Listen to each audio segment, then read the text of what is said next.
વિદ્યાર્થી મિત્રો, આજે આપણે જે વિષય ઉપર વાત કરવાના છીએ એ છે નોટ.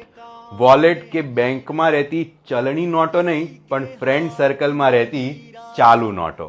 આપણા બધાના ફ્રેન્ડ સર્કલમાં નોટ તો હોય જ છે, પણ નોટ કહેવાય કોને? તો જેના જીવનમાં કર્મથી વધારે કાંડ કર્યા હોય એને નોટ કહેવાય.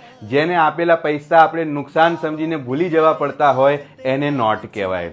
જેની જોડે ભાઈબંધી રાખવાની, ફરવાની તમારા મમ્મી પપ્પા ના પાડતા હોય કે તું બગડી જઈશ, એને નોટ કહેવાય. અને જેને જોઈને છોકરીઓ પોતાના દુપટ્ટા સરખા કરવા માંડે એને નોટ કહેવાય.